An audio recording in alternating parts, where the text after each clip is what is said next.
오늘 우리가 이제 슬슬 마무리를 지어 봐야죠. 그래서 오늘 쩌리 친구들 마저 만나고 그 다음에 28류하고 29류까지 해서 마무리를 접어보도록 할게요. 쩌리 친구들 중에는 우리 12부부터 시작할 겁니다. 12부, 그 다음에 13부, 그 다음에 20부 이렇게 한번 건드려 볼 건데, 자 12부 같은 경우에는 64, 그 다음에 65, 66, 그 다음에 67류, 자 이렇게 4개 류로 구성이 되어 있고, 64류 같은 경우에는 신발, 그 다음에 모자, 그 다음에 66류 같은 경우에는 우산, 지팡이, 그 다음에 67류 같은 가발, 임모 제품이죠. 그 다음에 우모, 조화, 이제 요딴 것들이 이제 분류가 되는데, 우리는 64류만 건드릴 겁니다. 가장 중요한 류 중에 하나죠. 12부 중에서. 자, 그 다음에 13부 같은 경우에는 68, 그 다음에 69, 그 다음에 76 이렇게 3개 류로 구성이 되어 있고, 68류 같은 경우에는 석제품,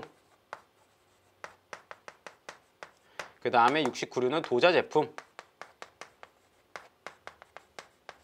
그 다음에 70류는 유리 제품. 우리는 68류하고 그 다음에 70류 중요한 주규정, 류의 주규정 중심으로 볼 거고요. 우리가 5부 공부할 때도 미리 공부를 했지만 5부하고 13부, 특히나 5부 같은 경우에는 25류, 그 다음에 26, 27 이 3개 류로 구성이 되어 있다고 말씀드렸잖아요. 25류에는 암석광물, 그 다음에 26류 같은 경우에는 금속광물, 27류 같은 경우에는 광물성 연료. 특히나 25류하고 그 다음에 요 13부와의 관계, 이거 2개를 구분짓는 가장 중요한 표현은 당연히 가공도였어요. 자, 새록새록 기억이 나셔야 됩니다. 자, 그래서 우리는 13부 중에서 이제 68류하고 그 다음에 70류 요거 2개 류를 건드려 볼 거고요. 그 다음에 20부 같은 경우에는 94, 그 다음에 95, 그 다음에 96 이 3개 류로 구성이 되어 있고, 94류 같은 경우에는 가구, 그 다음에 조명기구, 그 다음에 95류 같은 경우에는 완구, 그 다음에 운동용구, 그 다음에 96류에는 작품, 이렇게 분류됩니다. 자, 20부에서는 우리가 94류하고 그 다음에 96류 요거를 한번 우리가 건드려 볼 겁니다. 자, 일단 64류부터 한번 보시도록 하겠습니다. 화면 보시는 것처럼, 자, 호의 용어가 6401에서부터 6406까지 이렇게 품목 분류가 되고요. 자, 표제를 중심으로 보면 6401에는 고무 플라스틱재의 방수 신발입니다. 방수 신발. 요즘 여성분들 그 레인부츠 많이 신으시죠? 주로 고무로 되어 있을 겁니다. 자, 그래서 레인부츠 같은 경우에는 이제 6401호의 품목 분류가 가능하고, 자, 호의 용어를 보시면 방수 신발류로서, 자, 64류에서 중요한 표현은 바깥바닥 그 다음에 가피입니다. 자, 6401호에는 방수 신발류로서 바깥바닥과 가피를 고무나 플라스틱으로 만든 것으로 한정한다. 자, 지금 바닥과 가피와 관련해서 재질을 한정시켜 놨습니다. 자, 고무하고 플라스틱으로 그 재질을 한정시켜 놨고, 자, 근데 가피를 바닥에 스티칭, 리베팅, 네일링, 스크루잉, 그 다음에 플러깅 이나 이와 유사한 방법으로 부착하거나 조립한 것은 제외한다라고 되어 있어요. 여기는 제외한다라고 되어 있어요. 자, 그 다음 6402 보시면 고무 플라스틱재의 기타 신발입니다. 자, 6401의 품목 분류가 되지 않는 그 밖의 신발류로서 바깥바닥하고 가피를 고무나 플라스틱으로 만든 것으로 한정한다. 자, 그래서 얘네들은 공통점이 있습니다. 바깥바닥하고 가피가 고무나 플라스틱.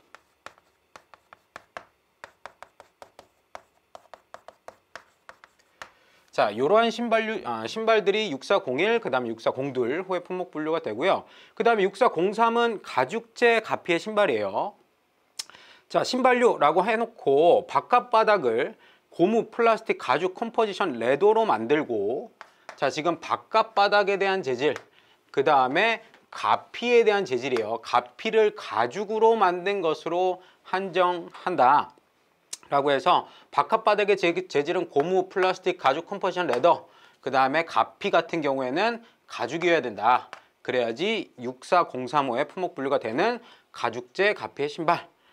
자, 6404 같은 경우에는 방직용 섬유재 가피의 신발이에요. 여기도 보시면 바깥바닥 같은 경우에는 고무, 플라스틱, 가죽, 컴포지션, 레더 요거로 만들고, 그 다음에 가피 같은 경우에는 방직용 섬유 재료로 만든 것으로 한정한다.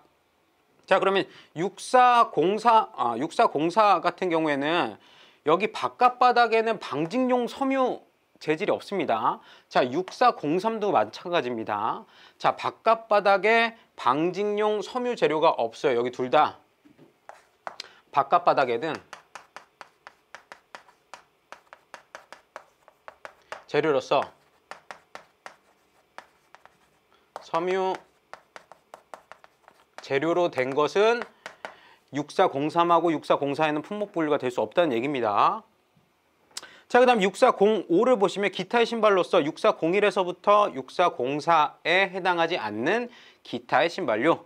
그 다음 6406 같은 경우에는 부분품으로서 신발류의 부분품, 가피, 그 다음에 갈아 끼울 수 있는 안창, 힐 쿠션, 그 다음에 이와 유사한 물품, 각반이나 레깅스나 이와 유사한 물품과 얘네들의 부분품 이라고 되어 있습니다.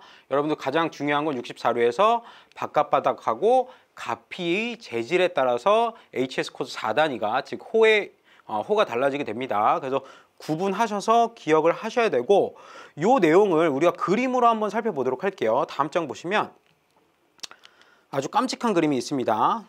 자, 가장 여기 6401 호에 있는 것부터 보시면, 자, 6401에는 고무 플라스틱재의 방수 신발이 품목 분류가 된다. 자, 그래서 바깥바닥과 가피를 고무나 플라스틱으로 만든 방수 신발이 품목 분류가 된다. 자, 방수 신발이라고 하는 것은 물이나 그 밖에 액체가 신발 안으로 침투하는 것을 막아주는 역할을 하게 되죠. 자, 그래서 그러한 신발들이 6401호의 품목 분류가 되고요. 자, 그 다음 6402호 보시면 고무 플라스틱재의 방수 신발이 아닌 기타 신발들이 품목 분류가 돼요. 자, 바깥바닥과 가피를 고무나 플라스틱으로 만든 기타 신발로서 샌들과 같은 방수가 되지 않는 신발. 샌들은 방수가 될 리가 없죠. 막아주는 게 없잖아요. 자, 그런 것들은 6402호의 품목 분류가 되고요. 자, 그 다음에 여기 우측에 보시면 6403호에 가죽재 가피의 신발이라고 해서 바깥바닥을 고무, 플라스틱, 가죽, 컴포지션, 레더로 만들고, 그 다음에 가피는 가죽으로 만든 신발들이 6403호의 품목 분류가 됩니다. 자, 그 다음에 6404호 같은 경우에는 방직용 섬유재 가피의 신발이라고 해서 바깥바닥을 고무, 플라스틱, 가죽, 컴포지션, 레더로 만들고, 그 다음에 가피를 방직용 섬유 재료로 만든 신발. 자, 그럼 만약에 바깥바닥이 역시 마찬가지로 가피와 동일하게 방직용 섬유 재료로 구성이 되어 있다면, 자, 그러한 신발은 6404가 아니라 6405로 품목 분류가 됩니다. 여기 예를 보시면 바깥바닥과 가피가 둘 다 방직용 섬유 재료로 만든 신발 같은 경우에는 6405호의 기타 신발의 품목 분류가 돼야지 맞습니다. 이렇게 해서 그림으로 한번 좀 기억을 되뇌어 보셔도 상당히 도움이 됩니다. 그래서 그림 먼저 여러분들께서 연상하셔도 좋고, 텍스트를 먼저 연상하셔도 좋고, 여러분들께서 잘 마시는 방법들이 따로따로 있거든요. 그래서 여러분들께서 지혜롭게 취사 선택하시기 바라면서, 자, 64류의 주규정 한번 살펴봅시다. 자, 다음 장 넘어가시면 자, 6406호의 부분품에는 못, 프로텍터, 아일릿, 후크, 버클, 장신구, 끈, 레이스, 폼퐁, 그 밖에 트리밍. 자, 걔네들하고 9606호의 단추나 기타의 물품을 포함하지 않는다라고 되어 있습니다. 자, 6406호에는 신발류의 부부품들이 품목 분류된다고 했었죠. 자, 근데 6406호에서 빠지는 애들이 지금 나열되어 있습니다. 자, 이런 것들은 재질별로 주로 품목 분류가 되고요. 그 다음에 9606호에는 단추도 있지만 여기 9606호에는 단추뿐만이 아니라 여기에는 지금 단추도 품목 분류가 되지만 패스너 사실 F예요. 요게 품목 분류가 되는데 이 패스너가 사실은 지퍼입니다. 지퍼. 요거 은근히 모르시는 분들이 좀 있으시더라고요. 자, 그래서 9606호에 분류되는 단추나 기타의 물품을 포함하지 않는다. 어디에서? 6406호의 부품에서. 자, 그 다음에 주 3을 보시면 자 64료에서 고무와 플라스틱이라는 용어 자주 나왔죠. 그 다음에 여기 고무 플라스틱뿐만이 아니라 가죽이라는 용어가 자주 나왔습니다. 박합바닥, 그 다음에 가피, 재질 측면에서. 자, 고무와 플라스틱이라는 용어에는 육안으로 볼 수 있는 고무나 플라스틱의 표면층을 가진 직물이나 그 밖의 방직용 섬유 제품을 포함한다라고 되어 있어요. 자, 직물이나 그 밖의 방직용 섬유 제품이지만 겉의 면이 고무나 플라스틱으로 되어 있는 것까지도 포함을 하는 겁니다. 자, 이 경우 색채의 변화는 고려되지 않는다. 자, 그래서 고무하고 플라스틱의 범주 어디까지냐? 진짜 고무, 진짜 플라스틱 이것뿐만이 아니라 방직용 섬유 재질이지만 자, 바깥층, 바깥면이 고무나 플라스틱으로 돼 있어도 그것은 고무 플라스틱으로 보겠다. 자, 그게 64류 주 3의 가의 내용이고, 자, 여기 그 다음에 날을 보시면 가죽이라고 하는 것은 4107, 그 다음에 4112에서부터 4114까지의 물품을 말한다. 4107이 소가죽입니다. 그 다음에 4112, 그 다음에 4113, 4114 같은 경우에는 4112 같은 경우에는 양가죽이에요. 그 다음에 4113은 기타의 가죽. 그 다음에 4114 같은 경우에는 페이턴트 레더.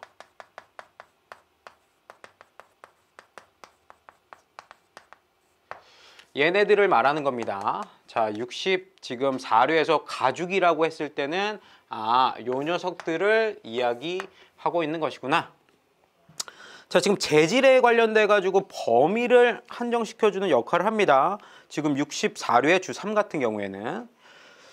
그 다음에 우리 가피하고 바깥바닥이라는 표현이 자주 나왔었는데 우리가 그림을 통해서 가피가 어디까지이고 바깥바닥이 어디까지인지 우리가 한번 살펴보도록 할게요. 자, 다음 장 넘기시면 자, 64류의 주 4에는 가피와 바깥바닥에 대한 정의가 나옵니다. 자, 제가 한번 읽어보겠습니다. 가피나 바깥바닥 재료의 결정은 주제 3호의 규정을 전제로 해서 다음 강목에서 정하는 바에 따른다. 자, 가를 보시면 가피의 재료는 여기 그림 보이십니까? 가피라고 하는 건 여기 1번 부분을 이야기를 하는데요. 자, 요 한마디로 운동화 같은 경우를 예로 들면 말 그대로 바깥에 있는 부분들을 이야기를 하고요. 자, 그 다음에 여기 보시는 바깥바닥. 바깥바닥 같은 경우에는 여기 주로 10번을 이야기를 하고 있는 겁니다. 10번. 말 그대로 이제 땅이랑 접지하는 부분들 있잖아요. 자, 그 부분들 우리가 바깥바닥이라고 합니다. 자, 그래서 가피의 재질에 대해서는 어떻게 결정하는가? 왜냐? 가피의 재질하고 바깥바닥의 재질이 64류 품목 분류에 있어서 제일 중요한 부분이잖아요.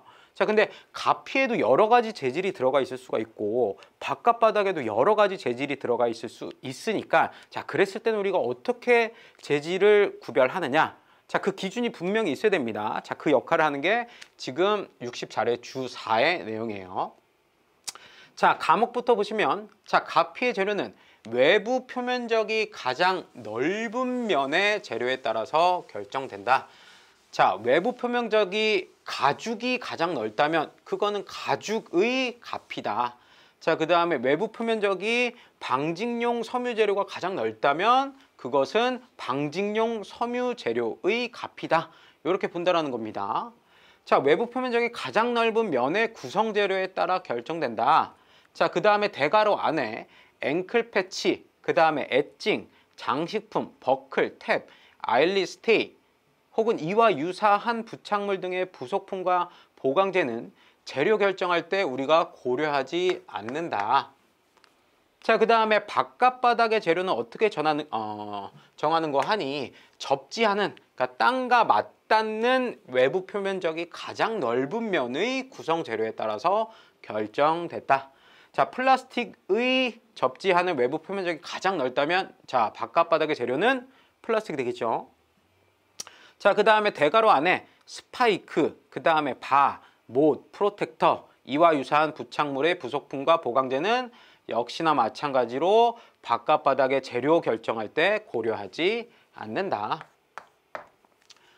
자, 그래서 64류 품목 분류에 있어서 바깥바닥하고 가피의 재질을 우리가 정하는 게 제일 중요한데, 자, 이 두 가지 부분의 재질을 정할 때 우리가 반드시 기억해야 될 게 64의 주 4의 내용이 되겠습니다.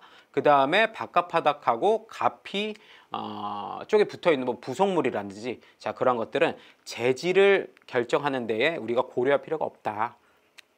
자, 그게 64류와 관련된 내용이었고요. 자, 그 다음에 우리는 68류로 넘어가 보도록 하겠습니다. 자, 68류를 보시면 다음 장이에요. 자, 68류는 13부 안에 들어가 있습니다. 자, 68류에는 돌, 플라스터, 시멘트, 성면, 운모나 이와 유사한 재료의 제품. 자, 지금 밑에 보시면 68류에 분류되는 물품 1번, 2번, 3번, 4번 4개의 카테고리가 있네요. 자, 1. 25류 물품을 25류의 주제 1호에서 규정한 가공 이상으로 가공해야지 68류의 품목 분류가 될 수 있습니다. 자, 그래서 가공도가 중요하다는 거고, 가공도는 우리가 뒷부분에서 다시 한번 복습 차원에서 리마인드를 한번 해봅시다. 자, 25류의 가공 이상으로 해야지 우리가 68류의 품목 분류할 수 있다. 자, 그 다음에 2번 보시면 25류의 주제 2호의 마목, 여기에 뭐가 들어가 있냐면 요 25류 주제 2호는 제외 규정이에요. 그 다음에 제외 규정 중에서도 마목 같은 경우에는 6801, 그 다음에 6802, 그 다음에 6803. 6801 같은 경우에는 포석, 그 다음에 연석, 탄석, 요게 품목 분류가 됩니다. 그 다음에 6802 같은 경우에는 모자이크 큐브,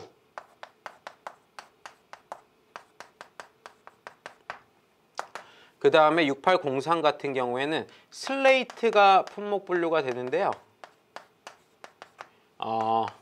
지붕용 혹은 뭐 외장용,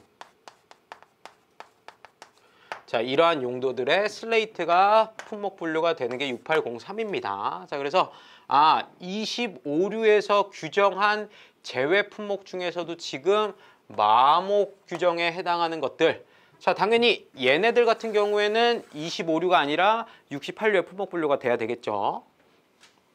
자, 그 다음에 세 번째, OV 광물성 재료로 제조한 특정의 물품, 요것도 68류의 품목 분류가 된다. 자, 그 다음에 네 번째, 28류의 특정 재료. 28류 같은 경우에는 무기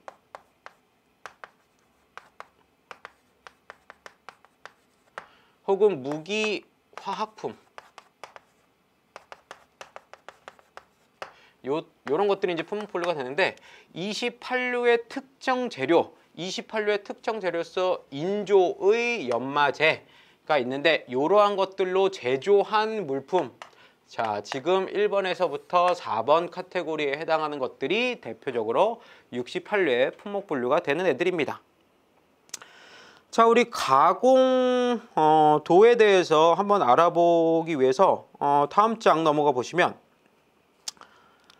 자, 25류에 분류되는 석, 그 다음에 68류에 분류되는 가공한 석, 어떻게 구분하느냐. 자, 일단 25류에 분류되는 것, 동그라미 1번, 2번, 3번 보이시죠? 얘네들은 25류에 분류되는 애들입니다. 자, 그림으로도 나와 있네요. 자, 1번, 궤상의 암석을 톱질이나 그 밖의 방법으로 거칠게 다듬거나요. 거칠게 다듬거나 단순히 절단해서 직사각형, 정사각형 모양의 블록상, 슬랩상으로 한 것까지는 25류의 품목 분류가 될 수 있어요. 자, 그다음 두 번째, 천연의 장식용 수석이라고 해서 미가공품. 이 오른쪽 그림이 바로 이 두 번째 케이스입니다. 천연의 장식용 수석이라고 해서 이거 생긴 것 자체가 범상치 않게 생겼잖아요. 그렇죠? 멋들어지게. 자, 이러한 것들은 25류의 품목 분류가 된다. 그 다음에 세 번째, 분상, 가루상 또는 입상의 천연 암석 같은 경우에도 25류의 품목 분류가 될 수 있다. 자, 여기에 해당한 첫 번째 해당하는 게 지금 여기 오른쪽 그림이 되겠습니다. 그래서 요 정도 가공도의 돌들이라고 하면 25류에 머무를 수가 있구나. 자, 그 다음에 68류에 우리 품목 분류되는 것 한번 보실게요. 다음 장 보시면, 자, 두 번째 68류에 품목 분류되는 것. 자, 1번 암석을 단순히 분할 절단한 것이라도, 자, 일반적으로는 암석을 단순히 분할 절단하면 그래도 25류 안에 머물 수가 있는데, 자, 이렇게 단순히 분할 절단하더라도 걔네들이 포석, 연석, 판석과 같이 도로, 보도에 쓰이게 된다면 이러한 것들은 25류에는 더 이상 머무를 수가 없고요. 얘는 6801호의 품목 분류가 되게 됩니다. 자, 여기 보시면 포석. 우리 길거리에서 다 봤던 것들이에요. 여러분들 걸어 다니시면서 포석, 뭐 연석, 판석이라고 해서 얘네들 다 도로 깔 때 쓰이는 돌덩이들 있잖아요. 자, 그러한 것들이라면 단순히 분할 절단하더라도 25류에 이제 더 이상 머무를 수가 없습니다. 6801호의 품목 분류가 되게 되죠. 자, 두 번째, 25류에서 규정한 가공 이상의 가공을 한 것. 자, 예를 들면 표면을 연마했다던가 모서리를 깎았다던가 구멍을 뚫었다던가 그 다음에 번쩍번쩍 광을 냈다던가 바니쉬를 칠했다던가 에나멜을 칠한 것, 기타의 장식 등의 가공을 한 것, 얘네들은 이제 더 이상 25류에 머물 수가 없다. 얘네들은 68류에 품목 분류가 돼야 된다. 자, 그래서 68류 같은 경우에는 가공도를 기억하시는 게 가장 중요합니다. 자, 여기까지가 68류의 내용이었고요. 그 다음에 13부 마지막 우리 69류 말고 70류 우리 마저 본다고 했었죠. 13부에서. 자, 70류 같은 경우에는 호의 구성체계가 이렇게 생겨 먹었습니다. 자, 70류의 호의 구성체계, 유리의 웨이스트와 스크랩은 7001 호의 품목 분류가 되고요. 자, 유리의 구, 유리의 봉, 유리의 관 같은 애들은 7002호의 품목 분류가 되게 됩니다. 자, 그 다음에 유리로서 제조 방법에 따른 분류라고 해서 7003, 그 다음에 7004.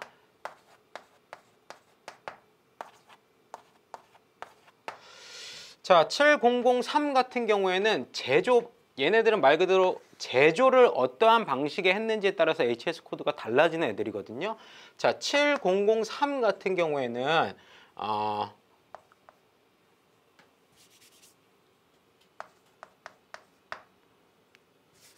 주의법 혹은 롤법에 의해서 만들어진 유리들은 7003 호의 품목 분류가 되고요. 그 다음에 7004 같은 경우에는 인상법 혹은 취법, 자, 이 방식에 의해서 만들어진 유리들은 7004호의 품목 분류가 됩니다. 7005 같은 경우에는 플로팅 방식.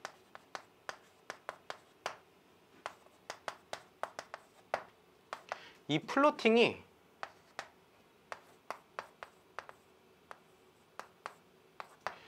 이 플로트라는 그 동사 아실 겁니다. 뭐 물 위에 둥둥 떠 있다라고 했을 때 플로트라는 동사를 쓰는데, 자, 이 방식에 의해서 만들어진 유리는 7005, 그 다음에 7006 같은 경우에는 가공한 유리 시트, 이렇게 품목 분류가 됩니다.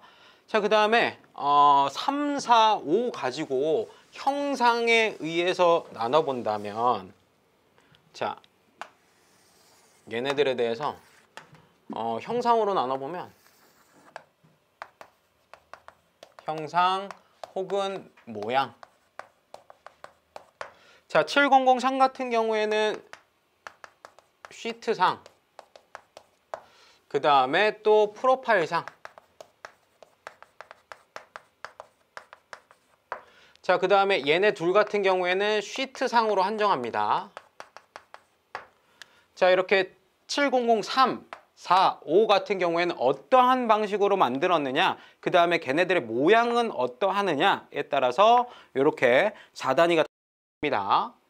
자, 그 다음에 유리의 형상 용도에 따른 분류라고 해서 7007에서부터 7020까지 품목 분류가 되는데, 여기서 우리가 다 볼 게 아니라 중요한 애들만 좀 골라서 본다면 7007, 그 다음에 뭐 7009, 그 다음에 7013, 그 다음에 7014, 뭐 15, 그 다음에 7019, 뭐 요 정도, 최소한 요 정도 호의 용어 정도는 여러분들께서 알고 계시되겠죠.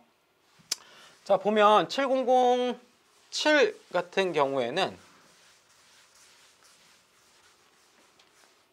7007은 강화유리. 우리가 뒤에서 살펴볼 겁니다. 7009 같은 경우에는 유리거울. 이거 여러분들 지난 시간에 우리 17부였죠. 수송기기에서 가장 중요한 류가 87류였었죠. 자동차, 승용차. 자, 그 중에서도 8708호에는 자동차의 부분품, 부속품들이 품목 분류가 됐었는데, 자, 자동차 부분품, 부속품 중에서 8708에서 빠진 애들 우리 열심히 공부했었습니다. 주로 84류, 그 다음에 85류, 그 다음에 기타의 류들, 호들. 그 중에서 하나 있었던 게 요 7009였었습니다. 왜냐하면 여기에는 유리 거울, 자, 백미러를 포함합니다.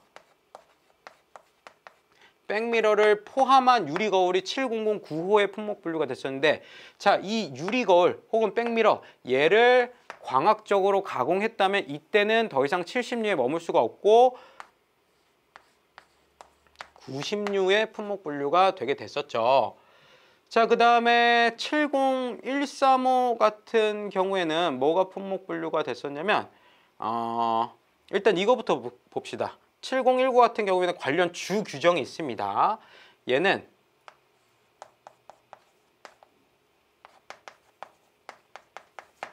라고 해서 글라스울이라고 해요. 얘랑 같이 공부하셔야 될 게 6806에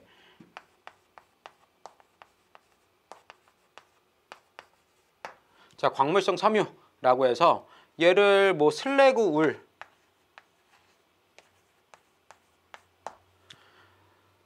그 다음에 뭐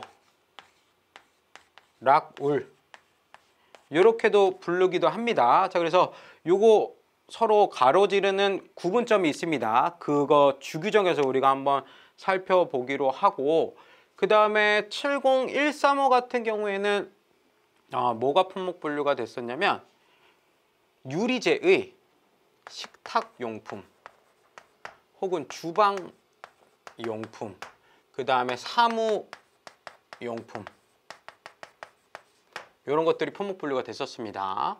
그 다음에 7014 같은 경우에는 신호, 유리제의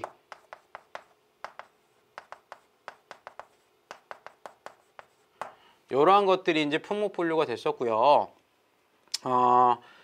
근데 신호 광학용품 중에서 얘를 만약에 광학적 가공을 했다면, 자, 70145의 품목 분류가 될 광학용품, 신호용품들은 어떠한 특징이 있어야 되냐면 광학적 특징이 없어야 돼요. 그러니까 말이 웃기긴 합니다. 광학용품인데 광학적 특징이 없어야 돼요. 자, 그 다음에 완성품으로서의 특징이 없어야 돼요. 근데 만약에 얘네들이 있다라고 한다면 얘네들은 9001이나 또는 9002의 품목 분류가 되게 됩니다. 자, 그 다음에 7015 같은 경우에는 시계용 혹은 안경용 유리가 품목 분류가 되고, 얘도 마찬가지로 광학적 가공을 했다면 얘는 9001의 품목 분류가 됩니다. 자, 지금 70류 중에서 여러분들께서 최소한으로 기억하셔야 될 것만 제가 적어놨습니다. 요 정도는 여러분들께서 잡고 가셔야 돼요. 자, 그 다음에 이제 주 2의 규정으로 우리가 가볼 텐데, 자, 주 2 같은 경우에는 판유리 분류 규정이라고 해서 700345 우리가 좀 전에 그 호의 용어를 봤었죠. 자, 걔네들과 관련된 내용입니다. 다음 장 가보시면, 자, 7003, 7004, 7005호는 다음 강목에서 정하는 바에 따른다. 자, 7003 같은 경우에는 주의법, 롤법, 그 다음에 7004 같은 경우에는 인상법, 그 다음에 취입법, 그 다음에 7005 같은 경우에는 플로팅 유리라고 했었습니다. 플로트 유리. 자, 플로팅 공법에 의해서 제조된 플로트 유리. 자, 가를 보시면 설행 전 공정 단계에서 처리된 유리는 가공한 유리 제품으로 보지 않는다. 설행 전이라고 하는 건 유리를 식혀서 만들어 놓은 다음에 형상을 잡아 놓은 다음에 식혀서 완전하게 고체화되기 전까지를 말합니다. 자, 완전하게 굳어지기 전에 처리를 했다라고 하는 건 얘를 가공했다라고 보지 않는다라는 겁니다. 즉, 식어져서 완전한 형상을 갖추기 전까지 어떠한 처리를 했던지 간에, 자, 그러한 것들은 가공으로 보지 않겠다. 자, 그러면 식기 전에 어떠한 처리를 해도 괜찮다라는 얘기가 됩니다. 자, 그 다음에 나를 보시면 특정한 모양으로 절단한 것은 시트 유리의 품목 분류에 영향을 미치지 않는다. 제가 700345를 모양 또는 형상에 의해서 우리가 나눠볼 수 있다고 했잖아요.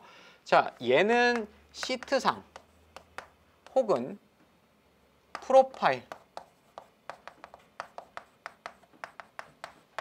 그리고 4하고 5 같은 경우에는 얘는 시트상만 가능하다고 했습니다.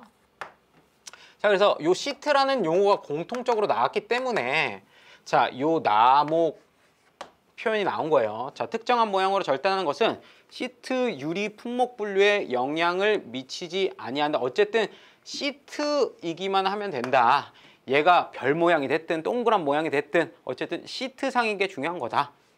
자, 다를 보시면 흡수층, 반사층, 무반사층이란 적외선 등을 흡수하거나 혹은 유리의 투명도, 그 다음에 반투명도를 유지하면서 반사 효과를 높이거나, 그 다음에 유리 표면에서 빛이 반사되는 것을 방지하기 위하여, 자, 금속이나 화학적 화합물을 극히 얇게 도포한 것을 우리는 흡수층, 반사층, 무반사층이라고 한다. 이 표현들이 이 700345호의 용어에 나오기 때문에 지금 계속 용어 정의를 해주고 있는 겁니다. 지금 70류의 주 2 같은 경우에는 700345가 판율이라고 하거든요. 즉, 여기 호의 용어에서 나왔던 표현들에 대한 정의를 계속 해주고 있습니다. 자, 여기 주의법이라고 되어 있는데요. 여기 틀이 있으면 유리를 녹혀 있는 유리가 되겠죠. 지금 뜨거운 온도로 녹아 있는 유리를 요 틀 안에 주입시켜서 틀 모양대로 유리를 만들어내는 방식입니다. 자, 반면에 인상법이라고 하는 게 이 상자가 윗상자예요. 윗상자.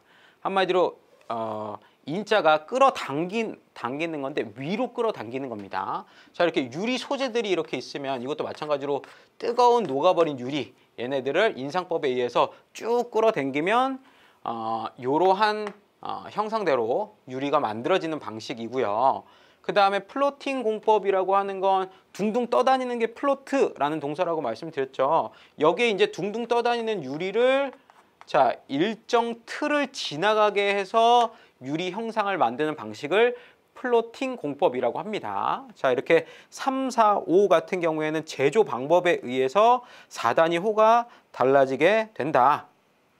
자, 그 다음에 글라스 울이라고 해서 제가 6806하고 그 다음에 7019를 구분 짓는 중요한 주규정이 있었다.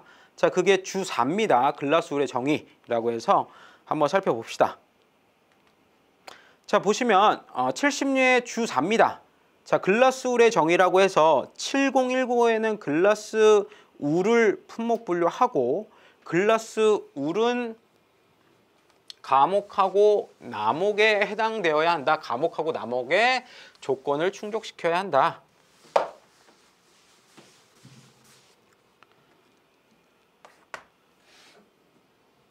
자, 그리고 그 이외의 광물성 울은 6806호로 분류한다. 즉, 가목, 나목 통과하지 못한다면 걔네들은 글라스 울이 될 수 없다. 걔는 6806호의 품목 분류가 되는 광물성 울, 제가 슬랙 울 혹은 락 울 이렇게 표현을 했었죠. 그쪽으로 품목 분류를 한다.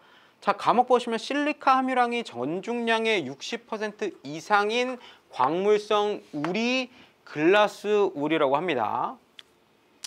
자, 그 다음에 나목을 보시면 실리카 함유량이 전중량의 60% 미만이지만 기준점은 지금 60입니다. 60. 근데 실리카 함유량이 60% 미만이라고 해서 끝나냐? 세상 끝나냐? 그게 아니라 자, 60% 미만이라고 하더라도 산화 알칼리 함유량이 전중량의 5% 초과하는 광물성 울이나 혹은 산화 붕소 함유량이 전중량의 2% 초과하는 광물성 울도 글라스 울이 될 수 있다는 겁니다. 자, 60% 이상, 미만. 자, 60% 이상이라면 볼 것도 없이 7019의 품목 분류가 될 수 있지만 미만이라고 한다면 적어도 둘 중에 하나를 갖춰줘야 되겠죠. 자, 첫 번째는 산화 알칼리가 5% 초과.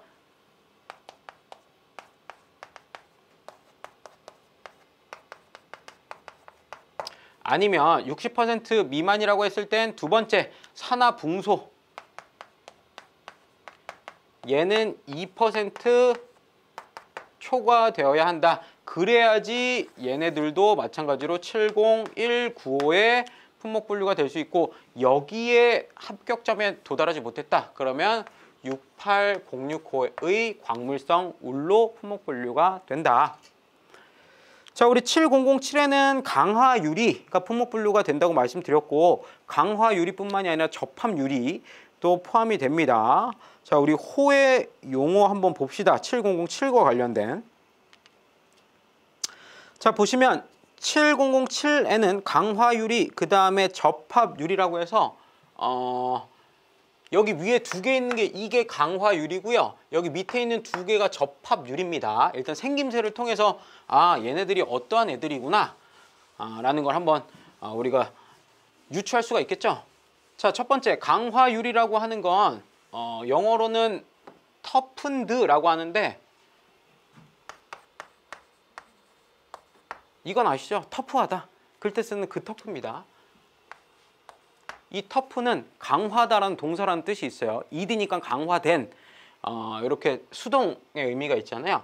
어쨌든 강화된 유리가 7007호의 품목 분류가 되는데 자, 얘네들은 일정 제품의 유리를 그 모양을 잃지 않을 정도까지 연하게 되도록 재가열한 다음에 적절한 공정으로 급속히 냉각시켜서 만든 유리라고 해서 열강화 유리라고도 불립니다. 자, 그 다음에 두 번째 특징. 자, 물리화학적인 복합 처리에 의하여 강도. 자, 그러면 이제는 뭐가 강화됐기 때문에 강화유리라고 불리는지 우리가 알 수 있는 겁니다. 어떤 요소들이 강화되었는가? 자, 강도가 강화되고요. 내구성이 강화되고요. 신축성이 강화됐습니다. 자, 그러한 유리를 우리가 강화유리라고 합니다. 자, 강화유리는 위와 같은 공정에서 부여된 내부 응력 때문에 제조 후에 가공할 수가 없다. 자, 이렇게 강화유리가 돼버린 이후에는 우리가 원하는 모양으로 맨지작 할 수가 없다는 얘기입니다. 자, 그래서 항성 열 처리 전에 필요한 모양과 크기대로 생산된다. 미리 모양을 잡아놔야 된다. 자, 그 다음에 강화유리 말고 접합유리도 7007의 품목 분류가 된다고 말씀드렸습니다. 자, 접합유리라고 하는 건 말 그대로 모와 모를 합친 건데, 자, 어떠한 것들을 합쳤는지 설명이 나오겠죠. 자, 합판유리 혹은 샌드위치 유리라고도 불립니다. 뭐가요? 여기 나와 있는 접합유리가. 자, 합합유리 또는 샌드위치 유리 등으로 알려져 있는 안전유리는 2장 이상의 유리판 사이에 뭔가를 끼워 넣습니다. 자, 뭘 끼워 넣냐면 플라스틱 층을 끼워 넣네요. 말 그대로 샌드위치처럼, 샌드위치 안에도 빵과 빵 사이에 패티 있잖아요. 자, 이런 것처럼 유리하고 유리 사이에 플라스틱 층을 끼워 넣습니다. 샌드위치처럼. 자, 여기에 플라스틱 재료는 일반적으로 초산 셀룰로스, 비닐, 아크릴 제품의 판으로 만들어져 있다. 자, 이러한 유리와 재료의 완전 접착은 상당한 온도, 그 다음에 압력이 필요하다. 자, 그렇기 때문에 판유리 내면에 특수한 접착제를 도포한 다음에 행하여지는 경우가 있다. 또한 다른 방법은, 자, 유리판 위에 플라스틱 필름을 놓은 후 이 유리판을 가열하고 압력해서 접착하는 방법도 있다.